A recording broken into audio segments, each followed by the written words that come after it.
Hello, welcome.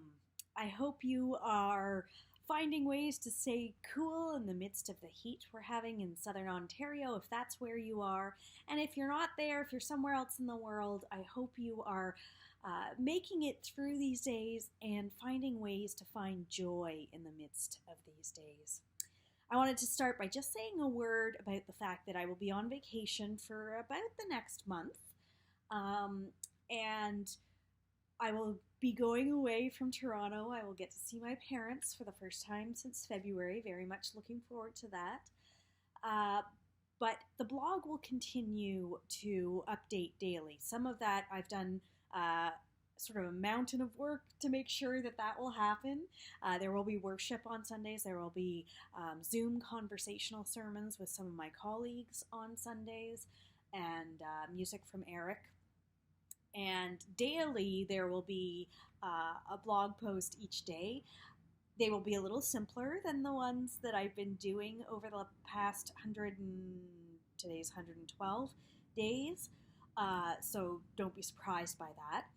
But I wanted you to know that I recognize that these are hard times and that there's probably more of a need in some ways to have that daily inspiration because we're all feeling a little bit uncertain and worried and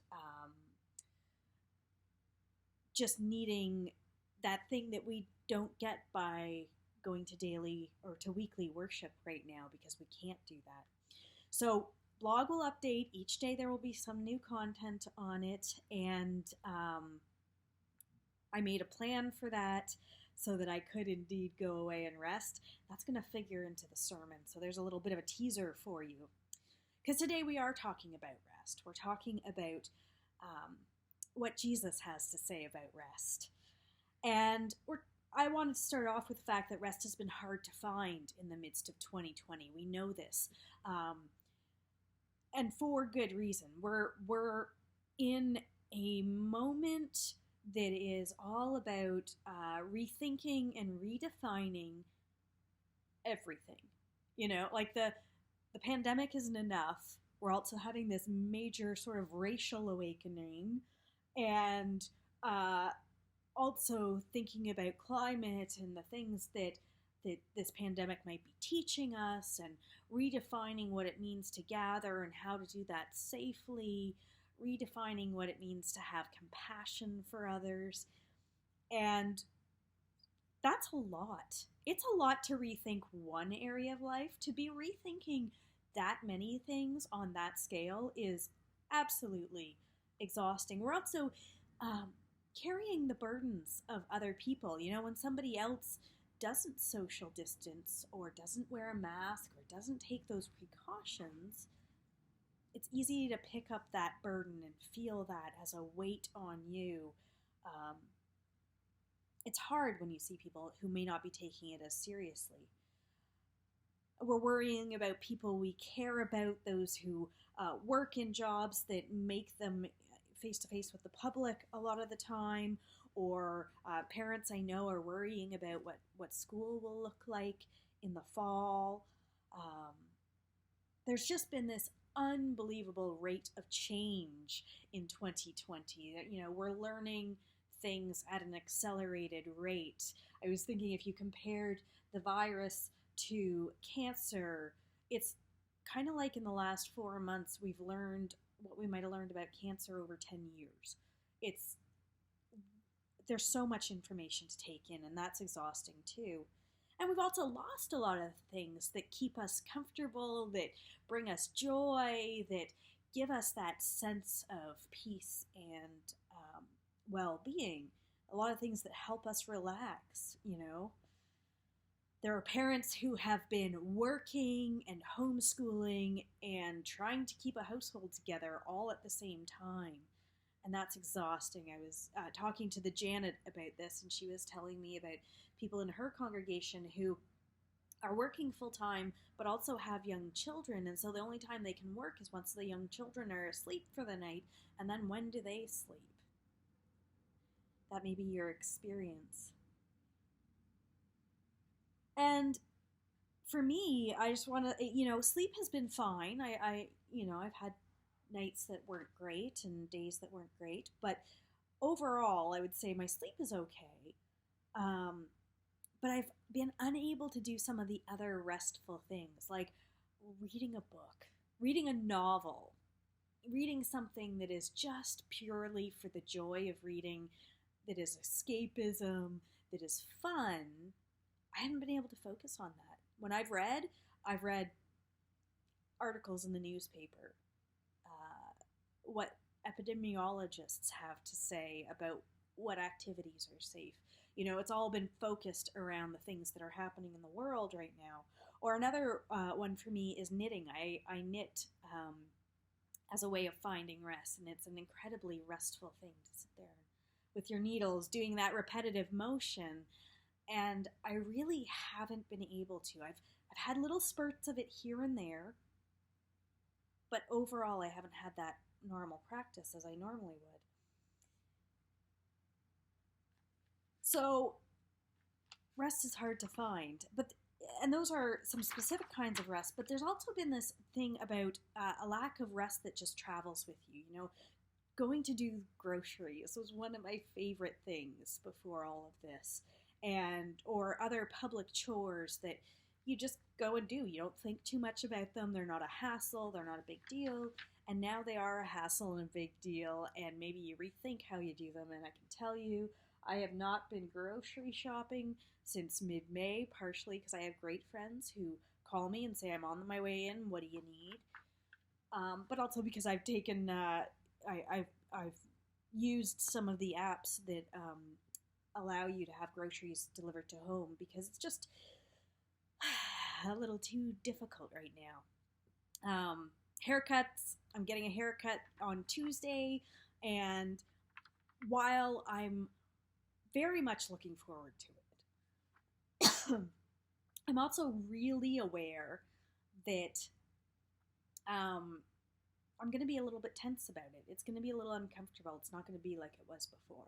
So rest in general is just hard to find. I would say back in the first 5 or 6 weeks of quarantine, I felt like a live wire, like just always on, always tense, always primed, waiting for some word of a new disaster or other horrors. I don't even know what. I was just always in that tense mode. That's calmed down a little bit as we've gone on, but I'm still not resting like I once did. 2020 is just a year that is different. And that's what makes today's passage so timely and so necessary and so important, because most of us are needing rest right now. Not in the sense of doing nothing, but instead of in that sense of rest for your soul, which is what Jesus promises and what is different than just rest on its own. So how do we find it? How do we find rest for our souls? Well, Jesus says, tie yourself to me. That's what yoke, take on my yoke, means. To be hitched. Think of oxen hitched together in, sort of a wooden, back in the day, wooden apparatus that forces them to move at the same pace. They can't get out of step because the yoke forces them to be in lockstep, going together. Jesus's pace, as Eugene Peterson, who wrote the Message, the very vernacular translation and perhaps paraphrase of the Bible, he says that Jesus's pace is the unforced rhythms of grace, which I just love that phrase, the unforced rhythms of grace, which doesn't mean do nothing. It's not rest as in sit on your couch and don't move. It is something else entirely. In fact, it may mean a certain amount of work. And I want to tell you a story about a congregation I know that had someone come to them, an individual come to them and say that he wanted to be part of the congregation, but he had been accused of, charged with impropriety towards children. That's a hard thing. I can tell you, if that showed up at my church, I would just be like, oh, do I have to deal with this? I don't want to deal with this. It's difficult and it's messy and I don't know how to do it right. I think a lot of churches might just go, no, can't do it. Sorry.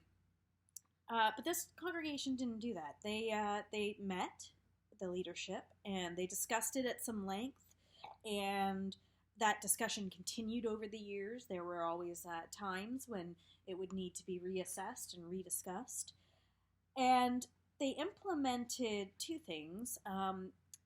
They implemented a role of companions to be with this individual during worship. And they also implemented some fairly strict rules around what else he was able to take part in the rest of the life of the congregation. You see, this congregation decided that they were hitched to Jesus. And being so, they knew that Jesus goes after the one. Jesus is the shepherd who goes out in search of that one lost sheep. And they saw with the eyes of grace a lost sheep in this individual, rather than, maybe judging what he had done or what he had been accused of. They just saw him as a lost sheep and needing some help. They saw him as an outcast. They knew that Jesus welcomes the outcast, welcomes the lost sheep. But they also knew that Jesus knows the numbers of hairs on your head. We've talked about that recently. That means that Jesus is compassionate and concerned for our well-being as individuals. That, yes, you are to welcome the outcast, but you are not to make a dangerous situation for everyone else by welcoming the outcast. And so they did the work. They did the work that was necessary to set some boundaries, to make this individual welcome, and to do it in a way that protected him, protected others from him, and made sure everybody was able to continue. And if you didn't know about this individual, you wouldn't know about this individual. You go in any given Sunday and just part of the congregation. You wouldn't know what was happening, or that somebody had been assigned to sit with him and to be with him during that time. So the rest for that congregation came after the welcome had been made and good boundaries had been set, and they'd found ways to enforce those good boundaries. And it was like attending a garden, right? It wasn't one of those projects where it's like, oh, you finished sewing up the hole and now it's done, hole's gone, everything's fine, no, don't think about it again. No, it was more like tending a garden where you have to go back, you have to check on the plants, you have to weed out any inconsistencies, and continue to keep an eye on progress being made. So that was an ongoing work, and yet they were able to find rest in the midst of that ongoing work because they had hitched themselves to Jesus. They had done what Jesus would have them do.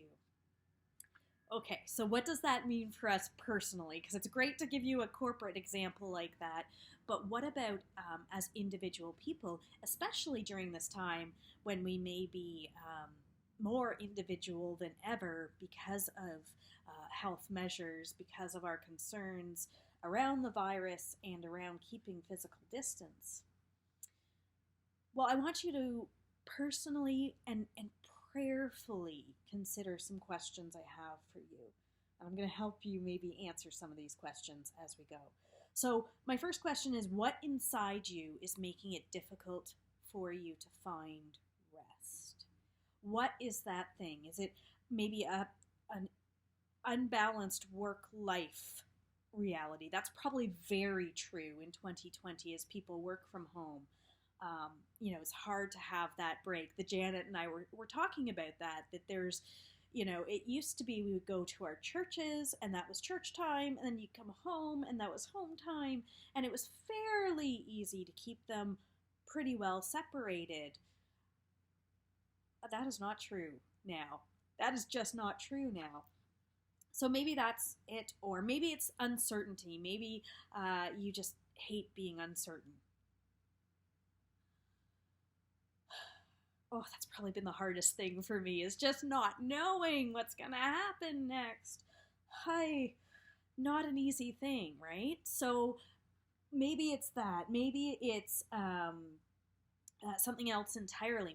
Maybe too much self-reliance. You know how hard it was for me to finally accept that I had friends who, because of their work-life experience, would be in stores regularly and were happy to pick some stuff up for me, and that I could let them do that as a kindness to me without, I don't know.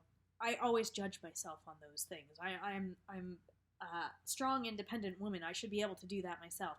And it's taken me a long time to get to the point of, no, you know what? I'm letting that one go. I'm letting my friends help me, because this is one of those areas that they can help me very easily, and that I can just let that go.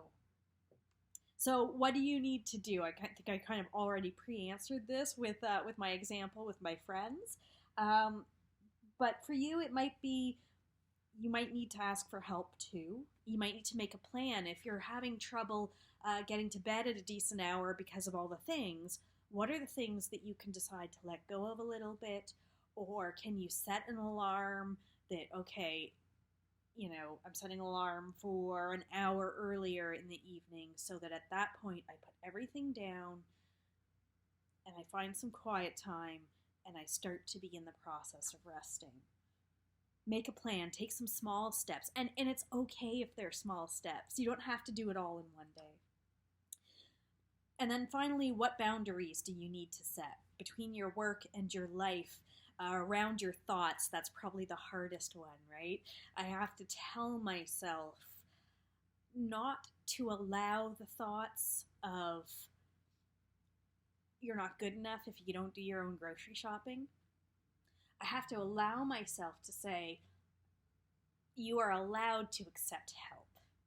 You are not allowed to beat yourself up over accepting help. And I want you to think about those three questions. What is it that is making it difficult for you to find rest? What work do you need to do? What boundaries do you need to set? Because when you do that, and when you do that prayerfully and understanding what Jesus would have you do, so it's not just sort of a self-help work, it is instead of an act of faith. What Jesus promises us is rest for our souls when we get hitched with Him.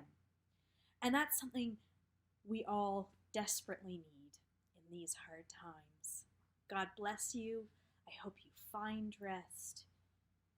Hitch yourself to Jesus and continue on the way, dear friends. Amen.